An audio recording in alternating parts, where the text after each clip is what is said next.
Freeze warning in effect tonight. We'll break down when these temperatures will hit the freezing mark and look ahead to the weekend and show you who will have a threat for severe storms. A police officer just doing his job, grabbed by a suspect and taken for a wild ride. You'll see the chase in real time, including the dramatic ending. On an exclusive ride down the Yellow River, we take you to the exact location where a young girl's body was found.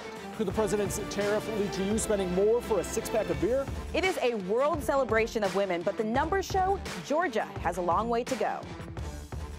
But first, breaking news in the North Korea crisis. In a shocking twist, President Trump has agreed to meet with North Korean President Kim Jong-un.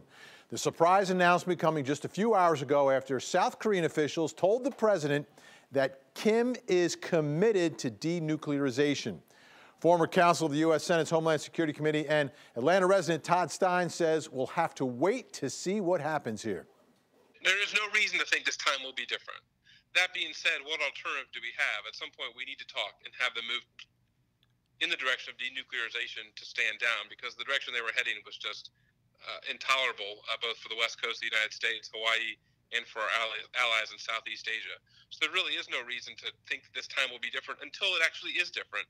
And that's why it's very important, as I said earlier, for the Trump administration and President Trump specifically to know exactly where this meeting's going ahead of time, because if the president ends up being used as a prop to get on the world stage and say, here I am meeting with the world's lone superpower, and I'm not going to give in, well, that could be very embarrassing for the United States and would end up making North Korea even stronger.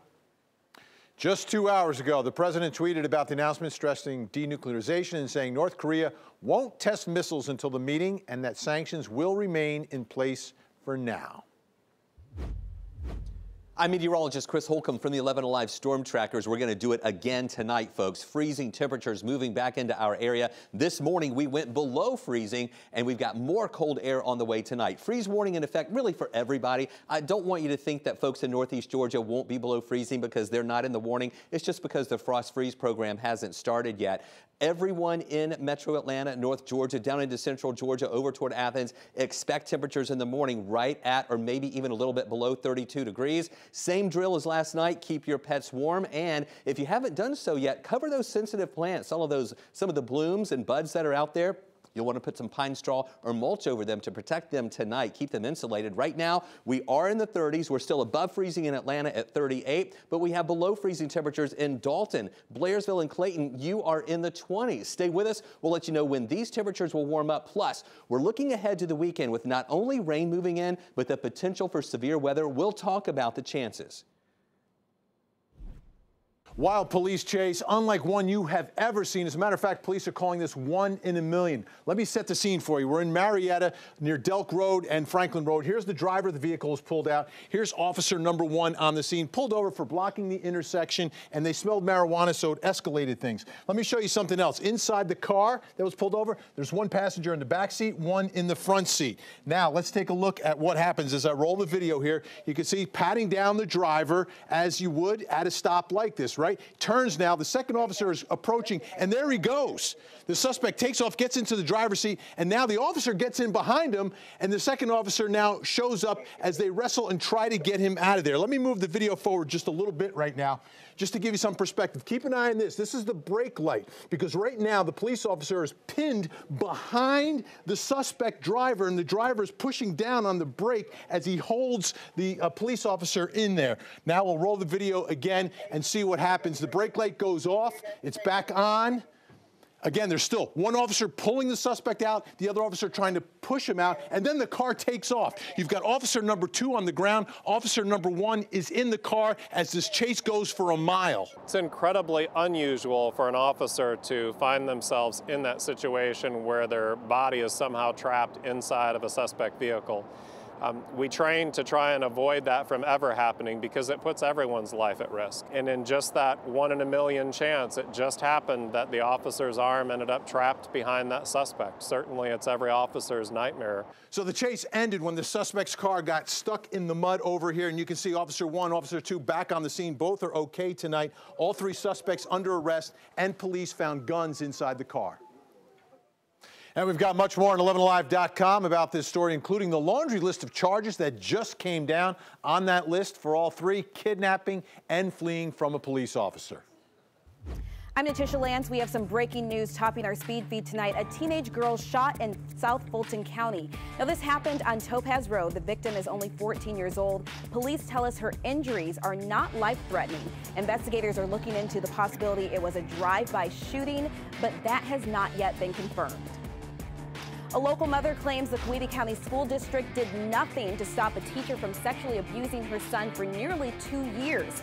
Michael Wilson was convicted of assaulting the boy while teaching at Winston Dowdell Academy in Noonan. The victim's mother tells us she went to the school administrators a year and a half earlier, but says they did nothing. The school should have done some investigation. If the school would have just done something, it wouldn't have continued. A spokesperson for the school system says no one can comment on the pending lawsuit. Well, some relief tonight for DeKalb County residents. Officials there say they are more than halfway done with fixing a water main break that flooded Buford Highway. They tell us everything should be running normally by tomorrow night. A boil water order remains in effect, and officials say a damaged sewer pipe could have caused the main to collapse. Today, DeKalb County students went back to school with more than 70,000 bottles of water donated by emergency officials. U.S. House Speaker Paul Ryan was in town today. He visited Home Depot's support system, where he riffed on a number of topics. Home Depot is giving a one-time cash bond bonus for U.S. hourly associates of up to $1,000. And you better believe the speaker made sure to trumpet the recently passed tax cut plan. But this is interesting. Speaker Ryan also told the crowd he is not a fan of President Trump's tariff policies. He said that he's, quote, working on persuading the president to target specific activities instead.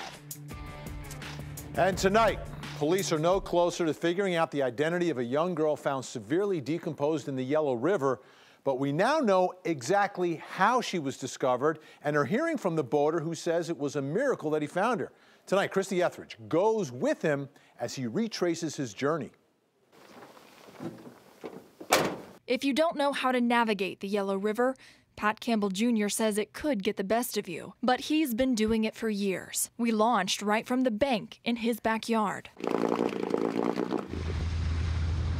Last time he took this boat out, he found the body of a young girl twisted up in branches. The ride feels a little different the second time around. I just find myself looking at everything in a different way coming down here. It has affected me. Today we rode the very same route to the exact spot where that young girl was found. What's running through my mind is I didn't see a face, and I don't want to put a face to it. It's about a 30-minute ride 3 miles downstream to a spot you wouldn't know to look for unless you had a reason. I thought it may be gone. I was hoping it'd be gone, but it looks exactly the same. It's just missing the person. It's about 500 yards from the Rocky Plains Road Bridge. You can still hear the cars in the distance, but it feels much farther away. Thick brush lines the riverbank, and there's nothing but wilderness in all directions. This is the first time I've been down since that day, and I mean, I'm looking at everything. It's like my senses are heightened. There's no longer a body there, but after today, there is a cross.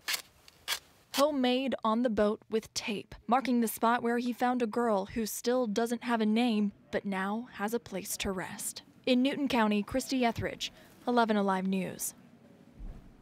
And a significant development today in the Tex MacGyver murder trial. What happened? And my legal dream team of criminal defense attorneys, Lauren Zimmerman and Mona Ivory, break down the big news for us tonight. And the world celebrates women tonight, but Georgia still has some work to do to catch up with the rest of the country. Natisha Lance returns to explain.